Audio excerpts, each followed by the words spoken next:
Merci d'avoir choisi Fun Radio pour passer votre temps de midi. Bonjour Carlo. Hello Thomas. Nous sommes à J-9 des élections du 9 juin et toute cette semaine, on reçoit les différents présidents ou représentants des grands partis francophones et c'est au tour de Maxime Prévost de passer nous voir. Bonjour Maxime. Bonjour à tous. Comment le dire ? Comment il faut dire ? Monsieur Prévost, Monsieur Maxime, Monsieur le président de parti ? Tout ce que vous voulez. Maxime, ça me va. Monsieur Maxime, ça fait quand même un peu boîte de nuit. Hein. Oui, c'est vrai. Ça fait le pendant de Madame Claude. C'est ça.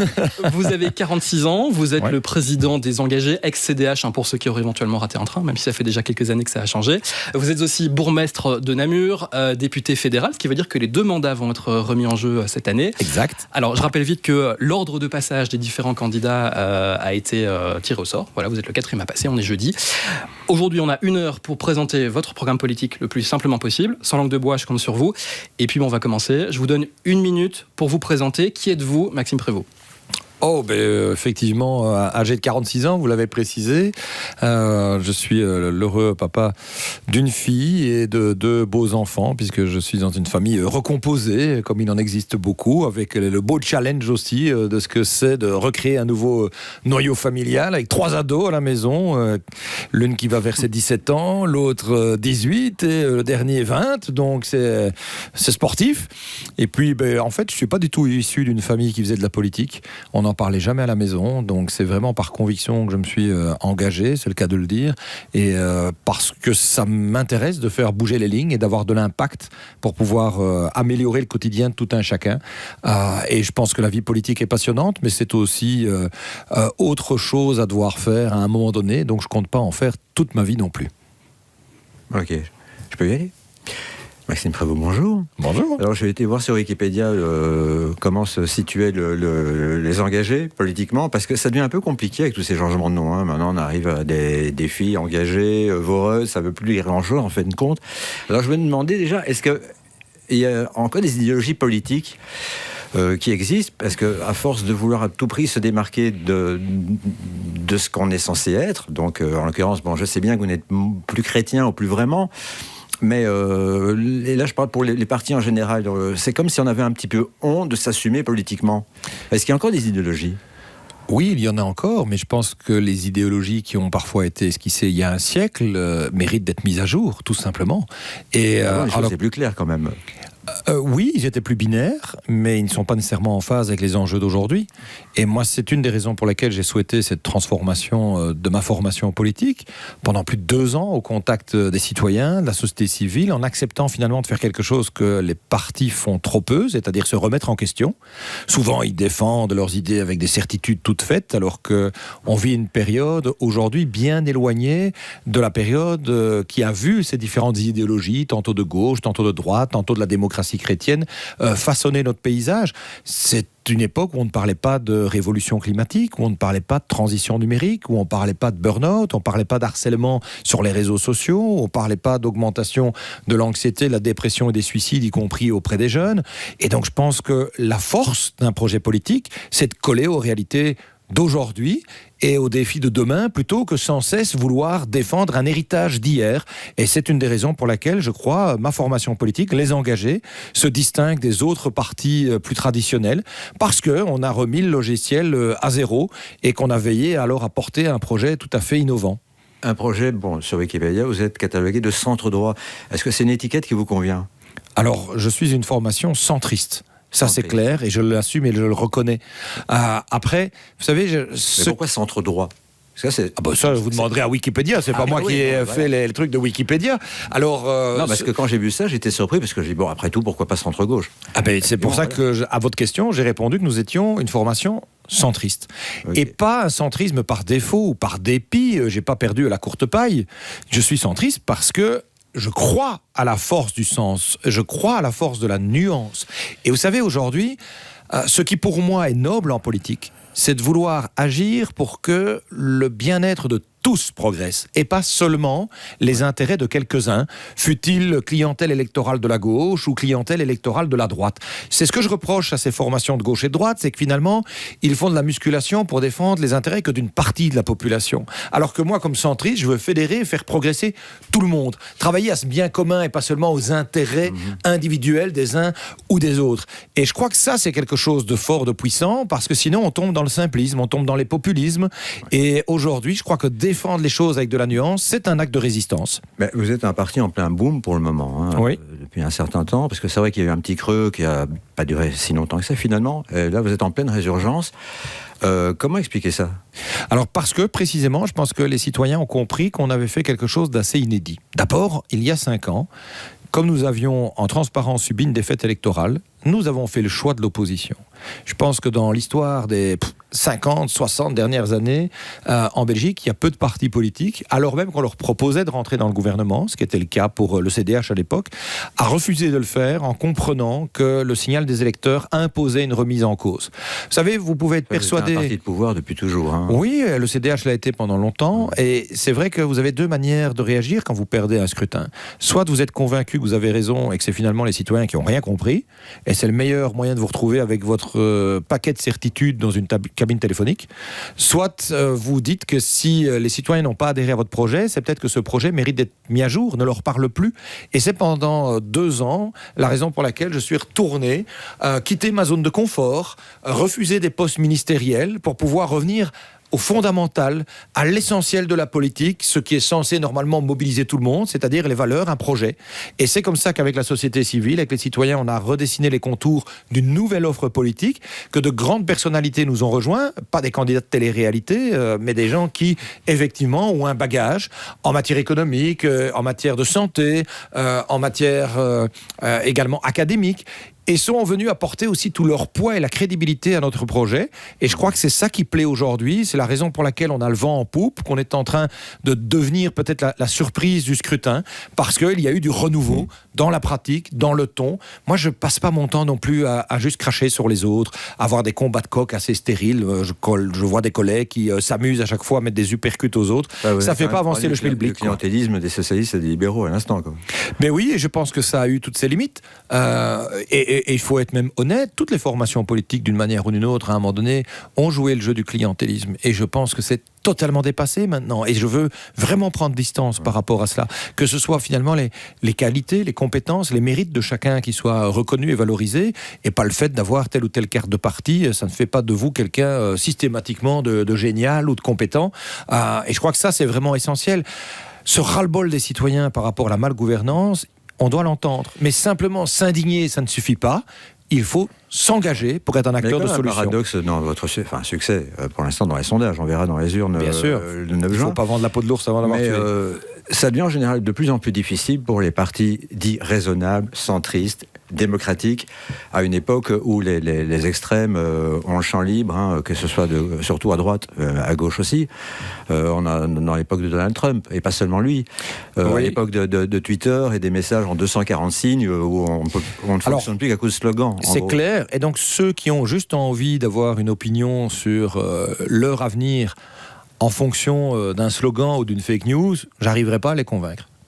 Par contre, ceux qui ont envie de se dire que la politique, porter un projet de société, améliorer le bien-être de chacun, ça se résume à autre chose qu'une petite phrase dans un tweet, et qui ont envie, à un moment donné, qu'on retrouve le chemin de la raison, là, les engagés leur parlent. Parce que, effectivement, avec les algorithmes en plus des réseaux sociaux qui accentuent tout ce qui est trash, tout ce qui est clash, tout ce qui est clivant, vous savez, un projet de société, une réponse à un enjeu majeur, à une crise fondamentale, ça se résume pas à une phrase en 12 secondes ou à quelques caractères dans un tweet.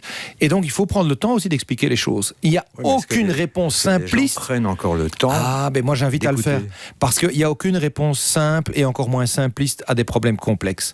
Et donc, si les gens veulent réellement avoir le souci d'améliorer leur réalité, leur quotidien, ils doivent ne pas succomber aux sirènes des simplistes, des populistes ou des communistes. Et donc, moi, je crois réellement qu'on doit pouvoir, à un moment donné, expliquer en arrêtant de prendre les gens pour des cons, la complexité de la situation, expliquer aussi que trouver une solution ne pourra jamais plaire à tout le monde, mais qu'elle est indispensable pour le bien commun.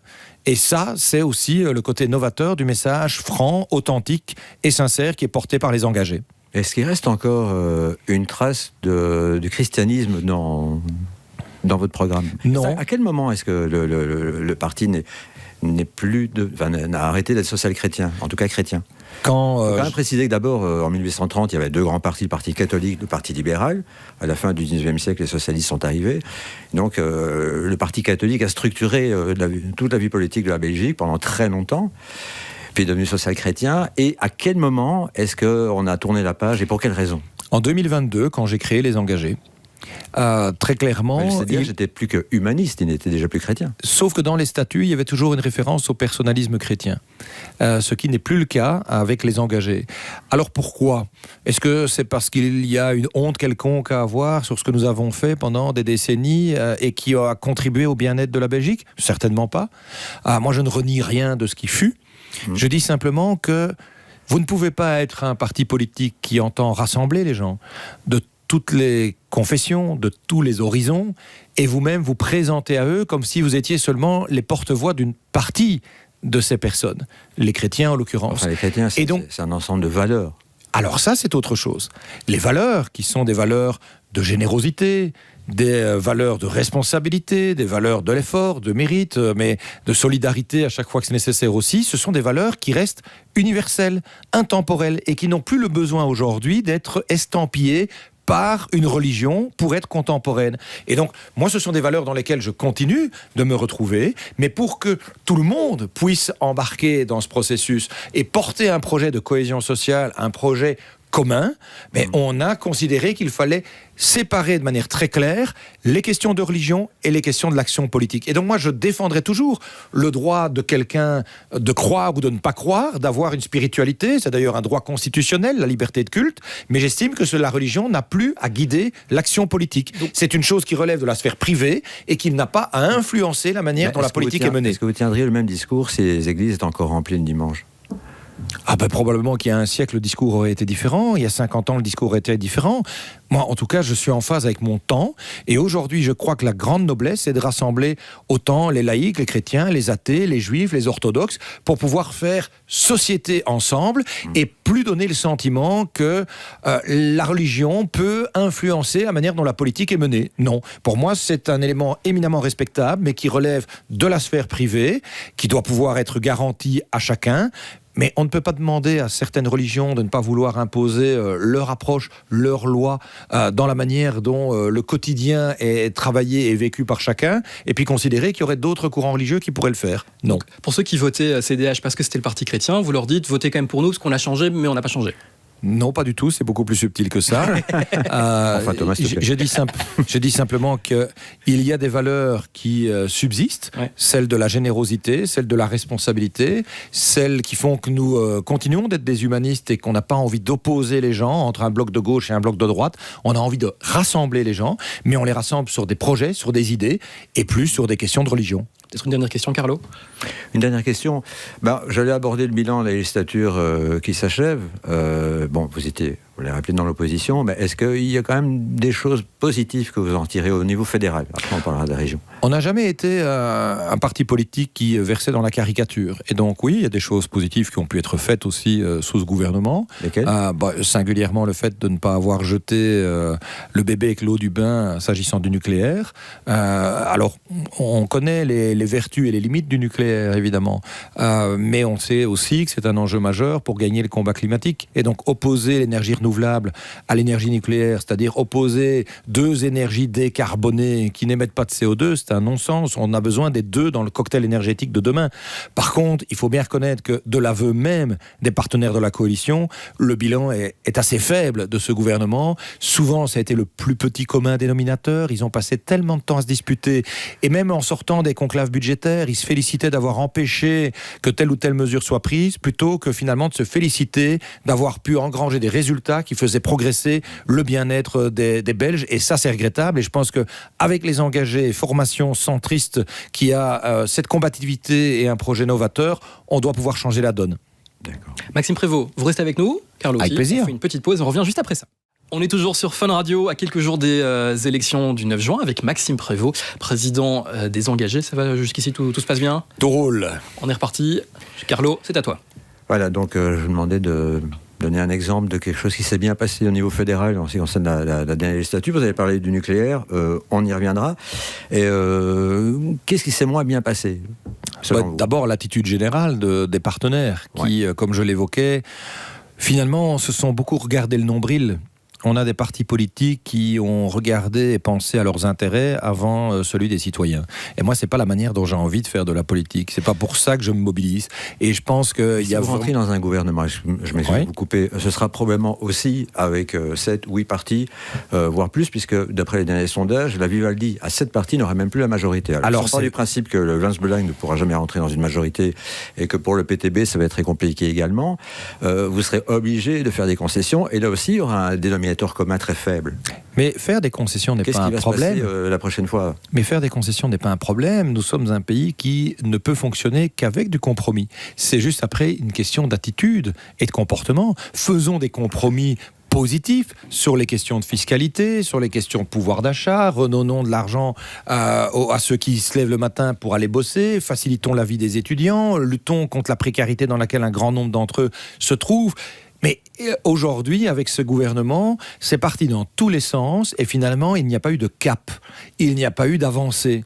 Et je le regrette. Regardez la misère dans laquelle se trouve encore une série de familles qui sont confrontées à l'autisme, par exemple, ou au handicap, avec l'incapacité de prendre en charge une série de coûts liés à la logopédie, avec les questions qui entourent les flexi-jobs. Et donc, le compromis est quelque chose de noble en politique. Et d'ailleurs, il faut arrêter de faire croire l'inverse. Surtout. Évidemment, il est inévitable. Il faut arrêter de faire croire l'inverse. Il n'y a que quand on est pétri de certitude et qu'on refuse de faire des compromis, comme d'ailleurs le PTB, puisqu'il dit « mais moi je veux bien aller dans des gouvernements, mais seulement si tout le monde accepte ma feuille de route ».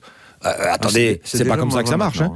Si, il continue de dire maintenant... Il y a 2 lignes rouges, mais pour le reste, ils sont quand même prêts à faire des compromis. Ouais, alors franchement... Debout a admis qu'on ne pouvait pas imposer l'ensemble de son programme. Ouais, ça, honnêtement, entre ce qu'il dit et ce qu'il fait, s'il y en a bien qu'on ne peut pas croire, c'est le PTB.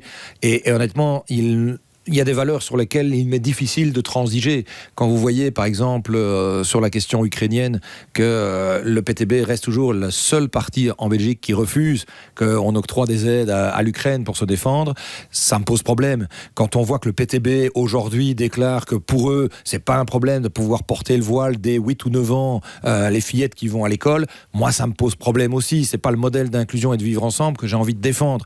Donc, voilà, je pense que les gens peuvent trouver Raoul Edebout très sympa, avec une bonne bouille, mais qu'il ferait mieux de se préoccuper du contenu des propositions, parce qu'en termes de cohésion sociale, ça fera de sérieux dégâts. Sophie Merx viendra nous en parler demain, de toute façon.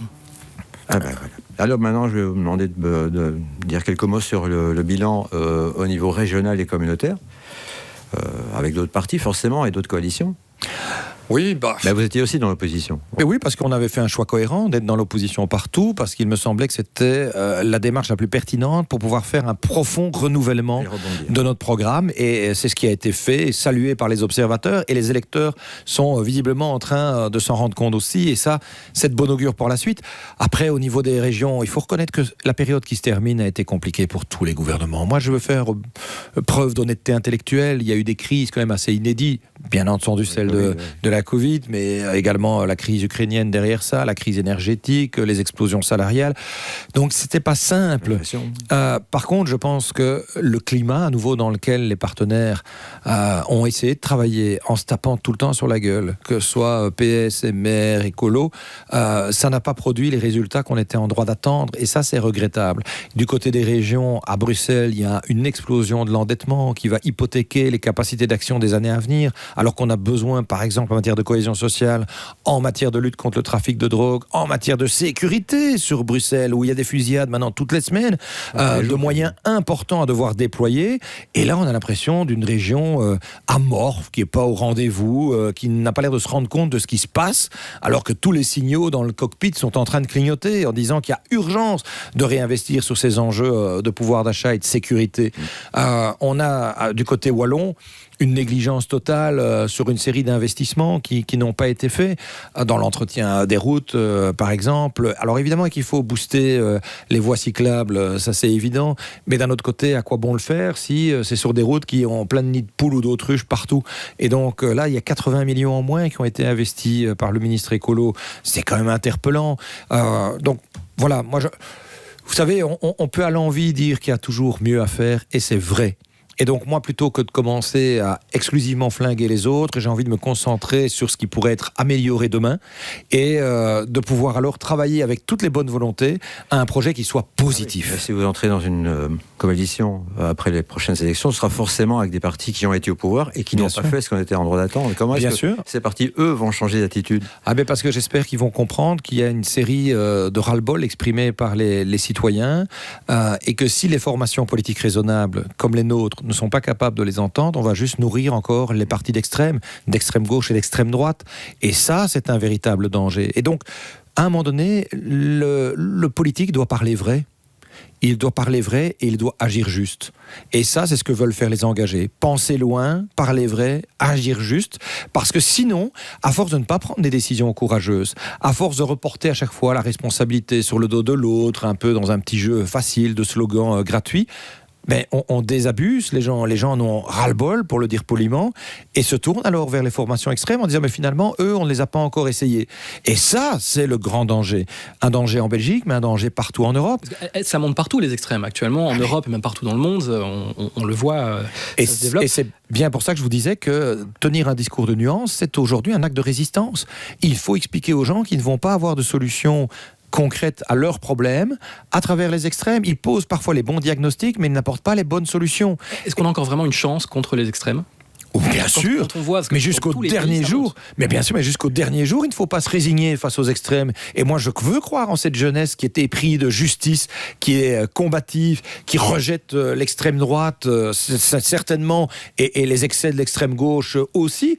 Moi, je ne veux pas me résigner. La jeunesse, elle ne rejette pas l'extrême droite. En Flandre, elle soutient quand même massivement le Wamseling.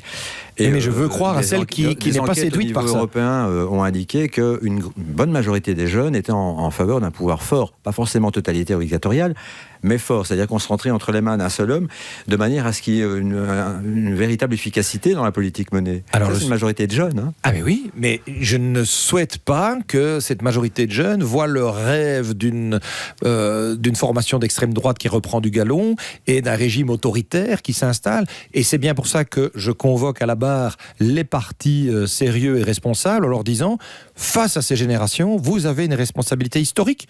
Vous devez, vous avez vous-même utilisé le mot, montrer que la politique peut à nouveau être efficace. Parce que s'il n'y a pas d'efficacité dans l'action publique, si on perd un temps dingue à se regarder le nombril, à avoir des dilutions de responsabilité dans toutes les couches de la lasagne... Alors il y a probablement en tout cas trop de couches de pouvoir, ça c'est vrai, entre le local, le fédéral, le régional, il y a une lasagne qui devient indigeste et on a toute une série de propositions avec les engagés pour pouvoir réduire le nombre de mandataires, limiter dans le temps le cumul des mandats, diminuer le nombre de ministres, avoir plus de sobriété dans la dépense publique, éviter le gaspillage de l'argent public, précisément pour pouvoir renouer avec les vertus de la bonne gouvernance et montrer que c'est possible et certainement ne pas croire qu'il faut se réfugier vers les extrêmes pour avancer et arriver. On entend cette colère et cette inquiétude des jeunes. Je dis simplement qu'ils n'auront pas satisfaction par rapport aux problèmes réels qu'ils mettent en évidence en allant se réfugier vers des formations extrémistes. Dans l'histoire, depuis des siècles, la démonstration a été apportée que ce n'était jamais la solution. Oui, le problème, c'est qu'il y a quand même pas mal de gens qui n'ont pas vraiment les connaissances historiques qui leur permettent justement de se rendre compte du problème, quoi. Mais bon, ça, c'est autre chose. On va peut-être aborder quand même le programme des engagés pour les fédérales, les grandes lignes, hein, avec les idées principales que vous soutenez. Nous sommes le parti de la santé et du bien-être. Et quand je vois aujourd'hui qu'un jeune sur deux se déclare en dépression ou subit de l'anxiété, qu'il y a 92% de décrochage scolaire en plus qu'il y a 5 ans, qu'il y a une explosion des burn-out, une recherche du sens dans ce que l'on fait, dans ce que l'on étudie, dans le travail dans lequel on s'investit et on s'engage, Je pense que ces enjeux de la santé mentale, ces enjeux de la santé tout court, pour pouvoir se faire soigner à un prix accessible. Vous savez que le Belge débourse de sa propre poche 2 fois plus que le Français pour se faire soigner. On doit attendre des mois et des mois avant d'avoir un rendez-vous parce qu'il n'y a pas assez de médecins disponibles. Il y a une pénurie dans les soins infirmiers. Vous savez, ce qui m'a fait dire qu'on est actuellement un État qui marche sur la tête, c'est que finalement on se rend compte quels sont les éléments les plus importants dans la vie. Certainement les enfants, l'éducation, se faire correctement soigner et vivre en sécurité. Et où a-t-on aujourd'hui les plus grandes pénuries ? Dans la petite enfance où il manque des centaines de puéricultrices, dans l'enseignement on ne trouve plus de profs, dans les soins de santé où il n'y a plus assez de médecins et de personnel infirmier et pas assez de policiers pour garantir notre sécurité. C'est là les défaillances majeures de l'État et ce sont là les priorités dans lesquelles je souhaite avec les engagés réinvestir. L'éducation, la santé, la sécurité. Ça fait des dizaines d'années que le monde marchand se plaint justement qu'on n'investit pas assez. Ah mais nous avons historiquement, et nous le restons, toujours été un défenseur du non-marchand, du secteur associatif, et c'est avec lui d'ailleurs que nous comptons mener ces combats et enregistrer des succès. Nous en avons enregistré de nombreux par le passé, il y en a encore énormément à devoir obtenir dans les années qui viennent, avec des choix budgétaires qui devront être faits et qui seront douloureux, parce que aujourd'hui on vit un peu au-dessus de nos moyens, et donc il faudra réajuster les budgets, sans faire en sorte qu'il y ait du sang et des larmes. Ce n'est pas une question d'austérité, c'est une question à un moment donné de responsabilité pour ne pas hypothéquer l'avenir des futures générations. Concrètement, on va chercher où l'argent ? Parce que donc les propositions, tout ça va coûter beaucoup d'argent. Alors nous avons proposé un plan qui compense financièrement la réforme fiscale que nous proposons pour pouvoir donner plus de pouvoir d'achat aux gens, alléger aussi la facture des employeurs, des indépendants pour qu'ils puissent créer de l'emploi. C'est notamment en faisant en sorte d'avoir une approche plus globalisée des revenus. Aujourd'hui, il n'est pas normal qu'un euro issu des revenus du travail soit plus lourdement taxé qu'un euro issu des revenus du capital. Et donc, on doit avoir une approche différenciée en la matière, aller faire en sorte aussi de réduire la fraude. Un seul exemple. En moyenne, en Europe, 7% des recettes de la TVA échappent au trésor public. Mais en Belgique, on est les champions du monde, c'est 14%, donc 2 fois plus. Donc rien qu'en allant percevoir l'impôt juste qui est dû, on peut récupérer 4 à 5 milliards. Aussi. On est le champion du monde des taxes, en gros. Et c'est bien pour ça qu'il faut la réviser, parce qu'on a des taxes aujourd'hui qui n'ont plus de sens. Et quand les gens s'estiment très lourdement taxés, et à raison, parce qu'on l'est très vite et trop en Belgique, on essaie alors de l'éluder. Il y a un trop faible différentiel entre le revenu du gars qui se lève pour aller bosser et celui qui est au chômage.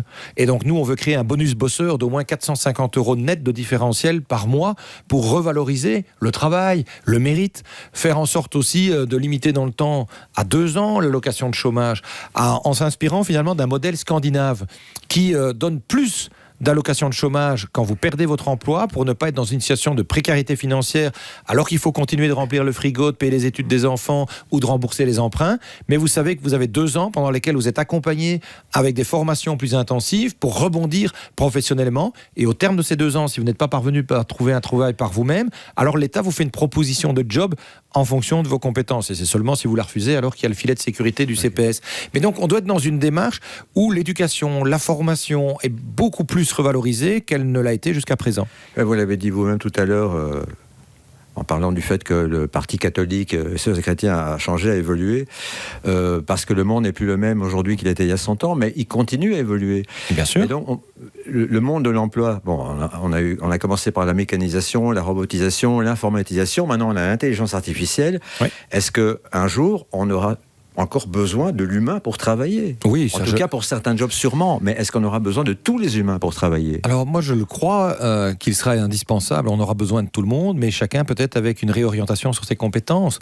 C'est vrai que celui qui aujourd'hui est complètement décroché de toutes les évolutions technologiques ou même des bases de l'informatique, c'est le nouvel analphabète. C'est plus seulement lire, écrire, calculer, c'est aussi aujourd'hui pouvoir maîtriser un minimum les outils informatiques. Et par ailleurs, il y a un enjeu majeur, c'est celui de l'investissement dans la formation. Vous avez 40% des demandeurs d'emploi aujourd'hui qui n'ont pas terminé leur secondaire. Et donc, on doit être dans une démarche, même plus que ça d'ailleurs, je parle ici que des 3 premières secondaires. Et donc, on doit être dans une démarche où, à travers les dispositifs de formation, mais ça veut dire qu'il faut revoir la manière dont fonctionne le Forem et Actiris, mais davantage encore le Forem, qui fait de moins bons résultats, me semble-t-il, qu'Actiris, pour pouvoir être au rendez-vous des besoins des entreprises, travailler beaucoup plus dans l'alternance, que les entreprises entreprises et l'école se parlent davantage. Il y a eu une sorte de période où on ne voulait pas que des entreprises viennent dans les écoles parce que c'était une sorte de marchandisation alors des élèves. Non, c'est simplement quand vous voyez ce qui se passe en Suisse, là, 65% des jeunes de plus de 16 ans sont en formation en alternance, ils ont tous un job dans les 6 mois qui suivent la fin de leurs études, et donc on doit pouvoir repenser la manière dont les métiers en pénurie puissent trouver du personnel. Il y a une qualification à devoir affiner, mais il y a, j'en suis sûr, une énorme et belle volonté de la part des demandeurs d'emploi et de notre jeunesse. Et pourquoi est-ce qu'il y a autant de métiers en pénurie, justement, compte tenu du fait qu'il y a un nombre relativement important de chômeurs ? Mais parce qu'il n'y a pas d'adéquation entre le profil des chômeurs et la pénurie. C'est pas une volonté de ne plus faire certains travaux qu'on considère comme trop pénibles aussi, parce que le monde change. Oui, alors la pénibilité... Moi, je me souviens, mon grand-père qui me disait qu'il faisait 20 km à pied pour aller travailler.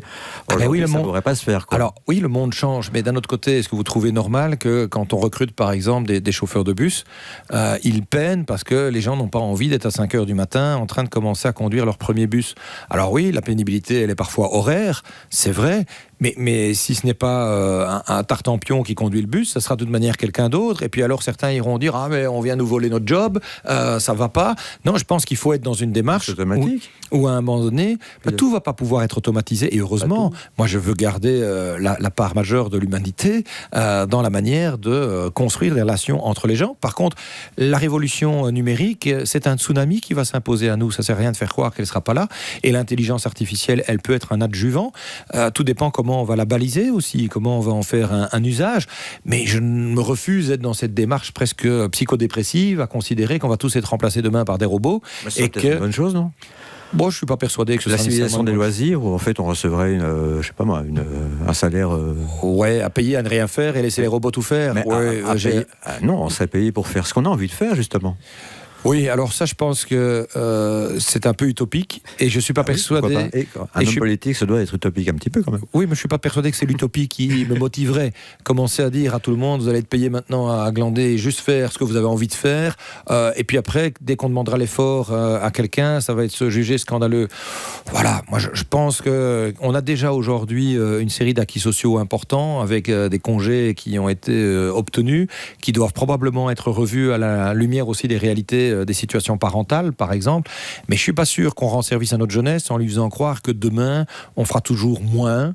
Je crois que l'enjeu, c'est pas de faire plus, c'est pas de faire moins, c'est de faire mieux. C'est le président des Engagés qui est avec nous sur Fun Radio. On marque une nouvelle pause et on revient juste après ça. On est toujours avec vous sur Fun Radio à quelques jours des élections du 9 juin avec le président des Engagés, Maxime Prévost. Dernière partie, Carlo. On parlait du programme des engagés, j'allais dire le CDH, les engagés pour la prochaine législature. Donc vous parliez des soins de santé, du social en général. Il y a encore d'autres... je l'ai évoqué, le social, la santé, l'éducation, la sécurité, la transition climatique. Et c'est un élément auquel on est évidemment très attentif et très volontariste. C'est une des choses qui distingue d'ailleurs les engagés par rapport au CDH. Je pense que ce volontarisme en matière de transition climatique, il est vraiment maintenant imprégné partout dans notre programme. Simplement, on essaie d'avoir une approche un petit peu moins coup de bâton que les écolos. Je crois que si vous voulez demander que la société se transforme, il faut pouvoir aussi avoir l'adhésion des citoyens. Et pas on doit perdre d'avance, c'est le climat. Non, ça je crois pas. Non, et vous êtes fort défaitiste en considérant que tout est perdu d'avance. Que ce soit la lutte contre l'extrême droite, que ce soit... J'ai pas dit que c'est perdu. Non, moi je crois au contraire que la valeur de la politique, c'est de se bouger pour des choses auxquelles on croit. Et cet enjeu de la transition climatique, je pense que si on dit déjà qu'il est trop tard et qu'on raccroche les crampons, on va pas obtenir les modifications. Il est plus que temps. François Gemène, qui est politologue spécialisé dans le climat, lui, ça fait des années qu'il dit que c'est foutu. Mais les scientifiques tirent la sonnette d'alarme depuis des années, et je pense que les hommes et femmes politiques ont été trop longtemps sourds. Et est-ce qu'aujourd'hui, parce que la prise de conscience est enfin au rendez-vous, on doit considérer qu'on doit baisser les bras ? Non, moi je ne le crois pas. Tout ce qui peut être fait et engrangé sera de toute manière utile pour l'avenir de la biodiversité, pour l'avenir de l'humanité, puisque c'est de ça aussi qu'il s'agit, je le rappelle. Et donc, si on ne fait pas attention à ces changements climatiques, on va multiplier les endroits où sur cette planète il sera plus possible de vivre. Ça fait près de 30 ans qu'on a des COP chaque année, et on n'a jamais balancé dans l'atmosphère autant de méthane méthane et de CO2 pour le moment. C'est bien. Alors que parallèlement, effectivement, les énergies renouvelables aussi progressent. C'est bien pour ça qu'il faut un sursaut collectif et faire de cet enjeu de la transition climatique une priorité absolue. Ça fait partie des priorités. Vous allez convaincre Donald Trump s'il est du président? Enfin, on fait comment? Ou Poutine? Je ne sais pas si j'arriverai à convaincre Poutine ou Trump. Je pense qu'il faut être réaliste. C'est quand même un combat à mener au niveau mondial. Ok, d'accord, mais est-ce que parce que certains au niveau mondial ne jouent pas le jeu, alors on doit s'en laver les mains et dire que dès lors on ne doit pas faire notre part? Moi je ne le crois pas. Ça, c'est une approche à laquelle je ne peux pas souscrire. On doit être dans une démarche où progressivement on va convaincre, y compris les plus hauts dirigeants du monde, qu'ils sont en défaut par rapport aux objectifs climatiques et à ceux de l'enjeu de l'humanité, plutôt que de considérer que parce qu'ils ne se prêtent pas au jeu, alors les autres n'ont pas à le faire. Non, soyons volontaristes. Les engagés le sont en matière climatique. Je dis simplement que ce n'est pas en maniant la sanction, le coup de bâton, en contrariant toujours les gens, en leur tordant le bras qu'on va avoir le plus haut degré d'adhésion et qu'on pourra obtenir le meilleur résultat. Mais par contre, il faut du volontarisme. C'est important. Le Green Deal européen doit se concrétiser. La loi de la restauration de la nature, c'est parce que les engagés, avec leurs députés européens, a pu aussi, c'était Benoît Ludgen, obtenir des amendements, que le texte est passé, qu'il a pu être validé. Et donc on doit, sur ces questions de biodiversité et de climat, être volontariste. Certainement pas défaitiste. Très bien. Bon, imaginez, vous êtes au gouvernement, vous allez devoir faire des compromis. Vous l'avez dit, c'est très noble, mais est-ce qu'il y a au moins un point dans votre programme sur lequel vous serez intransigeant en disant non, ça, c'est une ligne rouge, on est... Très clairement, les enjeux qui sont liés à la santé, et singulièrement à la santé mentale. On doit demain redonner de l'oxygène aux citoyens, on doit demain redonner de l'oxygène aux médecins, et donc c'est-à-dire permettre à nos étudiants d'être formés. Ça n'a pas de sens avec les quotas inami d'empêcher qu'ils suivent des études de médecine alors qu'ils sont motivés, et dans le même temps aller importer des médecins qui viennent des pays de l'Est ou qui viennent de la péninsule ibérique. Et en plus, éthiquement, on va vider le Portugal, les pays de l'Est, de leurs infirmiers et infirmières, alors que là-bas les populations en ont besoin aussi. Et donc il est plus que temps qu'on arrête cette absurdité de la limitation des études. Donc ça fait partie des revendications très fortes que nous allons avoir et que nous continuerons de porter. Mais comment vous avez fait en sorte que les étudiants en médecine acceptent de ne rester que généralistes, alors que souvent, en général, quand ils font ces études, c'est pour se spécialiser. Donc on manque de plus en plus de généralistes, surtout dans les campagnes. Mais la médecine générale est devenue une spécialisation aujourd'hui. Et donc, on a besoin autant de médecins qui suivent cette filière de la spécialisation en médecine générale que dans d'autres métiers pour lesquels il y a des pénuries. Et donc, on est demandeur aussi d'investissement public pour faire en sorte que les étudiants, une fois installés dans les zones en pénurie, aient des avantages fiscaux et des avantages aussi de bureaux. On ne sait plus, vous savez, il faut maintenant 2 médecins pour remplacer un ancien, parce que les nouveaux médecins, à raison, cherchent aussi une qualité de vie, ne sont pas prêts à être abrutis sans en devoir travailler comme des damnés, comme le faisaient les médecins de campagne de l'époque. Et donc, il nous faut aussi des endroits où on peut mutualiser la présence du médecin, de l'infirmier, du kiné et du dermato, etc. Et donc ça, c'est un modèle que l'on préconise et qui doit s'installer principalement dans les zones où il n'y a pas assez de médecins, qui ne sont pas que rurales. Je peux vous dire que dans les quartiers urbains, il manque aussi de médecins. À Bruxelles, c'est aussi la galère. Il faut des mois avant d'avoir une réunion. La population, évidemment, pose un fameux problème à ce niveau-là, surtout que le vieillissement concerne beaucoup les provinces. Et bien sûr, et c'est pour ça que cet enjeu de ce que nous avons appelé, nous, l'assurance autonomie, c'est-à-dire permettre de pouvoir rester avec les soins et les aides adéquates le plus longtemps possible à son domicile, c'est un enjeu sociétal majeur. Alors vous évoquez la sécurité aussi à Bruxelles, des coups de feu chaque semaine, non, c'est quasiment tous les jours maintenant. Comment faire pour régler ce problème ? Engager des policiers supplémentaires, il n'y a pas de solution miracle. Aujourd'hui, il en manque rien que pour Bruxelles 850. Les engagés veulent recruter 3600 policiers, ne fût-ce que pour combler les cadres qui aujourd'hui sont déficitaires. Il faut aussi investir parallèlement dans la justice, parce que si vous avez des policiers... Pourquoi on n'a pas fait tout ça ? Parce que je pense qu'il y a eu de la part notamment du gouvernement de Charles Michel et de la NVA une sorte d'agenda caché, avec une volonté de montrer que la justice et la police sont défaillants au niveau fédéral et qu'il faut donc régionaliser. On sait que la NVA veut régionaliser la justice, veut régionaliser la police. Et donc ce serait une forme de complot ? Je pense qu'il n'y a pas de complot, puisqu'ils annoncent clairement leur volonté de vouloir obtenir cette régionalisation. Et le meilleur moyen parfois d'arriver à ces fins, c'est de démontrer qu'il y a quelque chose qui ne fonctionne plus au niveau fédéral, parfois parce qu'on provoque ce dysfonctionnement, et on essaye alors comme ça de régionaliser. Non, c'est un complot, on provoque un dysfonctionnement, Moi, je pense on provoque une montée d'insécurité uniquement pour des visées politiques. Non, ça, vous me faites dire ce que je n'ai pas dit. J'ai dit qu'il y a une volonté de désinvestir qui est probablement un agenda caché sur les enjeux de la régionalisation. Je ne pense pas qu'on provoque pour autant les montées de violence. C'est pas du tout la même chose. Et donc, je pense que, par contre, il faut une réponse beaucoup plus forte que ce que l'État a amené jusqu'à présent en matière de montée des violences. Vous savez, ces 20 dernières années, il n'y a pas d'administration qui a été plus désargentée et désinvestie que la justice. Or, si vous avez des policiers en nombre, ce qui n'est déjà même pas le cas, qui arrêtent des gens qu'on ne sait de toute manière pas mettre en prison parce qu'elles sont surpeuplées, qu'il n'y en a pas assez, qu'il n'y a pas assez de magistrats pour traiter les dossiers, et que dès lors ça prend des plombes avant que justice ne soit rendue, la tentation de se faire justice soi-même, elle ne fait qu'augmenter. Et donc, pour pouvoir à un moment donné réhabiliter l'autorité de l'État, il faut que la sécurité des citoyens puisse être garantie. C'est la première des libertés à leur offrir. Et donc, il faut réinvestir 1 milliard dans la justice, c'est ce que nous proposons, 1 milliard de plus d'ici 2030. Et il faut réengager, au-delà des magistrats, un grand nombre de policiers, mais qui sont sur le terrain, qui sont au contact dans les quartiers, et pas juste passer dans des combis. Ok, on peut construire de nouvelles prisons et engager autant de policiers que vous voulez. Le problème majeur, c'est la montée de l'insécurité, la montée de la violence. Oui, mais c'est pour ça que la prison, le volet répressif n'est pas la seule réponse. Il faut en amont qu'il y ait plus d'éducateurs dans les quartiers, et singulièrement aussi dans les quartiers sociaux, et pas uniquement. Il faut faire un travail de prévention beaucoup plus intensif en amont, parce que construire à l'envi des prisons, c'est pas ça qui va régler le schmilblick. C'est nécessaire. En Belgique, en France, on en parle évidemment énormément. Je suppose qu'ailleurs en Europe aussi, il y a une civilisation qui change, qui évolue. Oui. Et c'est vraiment une révolution.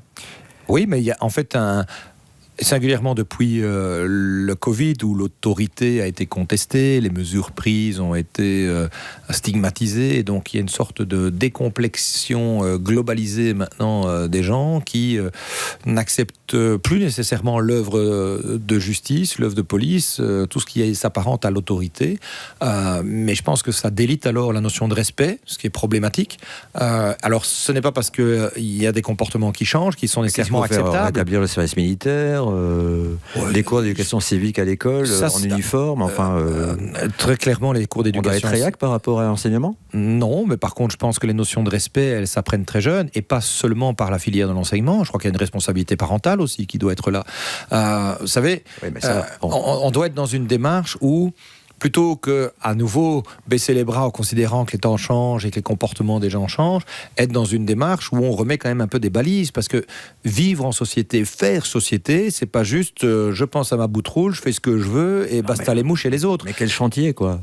Ah mais bien sûr. Parce que c'est tout un monde à revoir. Ah mais je pense que le monde d'avant, comme on l'a évoqué, il n'est plus là, et qu'il faut réinventer collectivement un monde beaucoup plus vertueux, plus sensible aux libertés individuelles, mais aussi au respect collectif, à avoir aussi le prof qui se fait à nouveau respecter plutôt qu'insulter. Moi, je trouve pas normal que... Tout à l'heure, vous avez dit que j'étais utopiste. Je vous rends le compliment. Oui, mais ça, c'est une saine utopie, et j'ai envie d'y croire à celle-là, celle de pouvoir refaire société avec du sens, des valeurs et du respect, et de la générosité et de la solidarité. En fait, de la bienveillance, mais pas en étant dans une démarche finalement où on baisse les bras, estimant que les choses sont perdues. Alors à quoi bon faire de la politique si c'est pas parce qu'on est épris de justice, si c'est pas parce qu'on est passionné par l'idée de vouloir faire mieux demain que ce que nous connaissons aujourd'hui. Quelle est votre approche de l'immigration ? Mais je pense que c'est une thématique dont on doit pouvoir se saisir en évitant les caricatures. Parce qu'à force de ne pas vouloir en parler, on donne le sentiment que c'est finalement uniquement une thématique qui colle à l'extrême droite. Alors que non, la politique migratoire, comme n'importe quelle autre politique publique, elle doit être discutée, elle doit être débattue. Il faut la part d'humanité nécessaire par rapport à certains qui sont confrontés à des situations dramatiques, et il ne faut pas se voiler la face. Dans les décennies qui viennent, les flux migratoires vont s'intensifier, ne fût-ce qu'en raison des questions climatiques. Avec des natalité aussi chez nous. Bien entendu, c'est un enjeu important sur le plan humain, mais aussi sur le plan économique.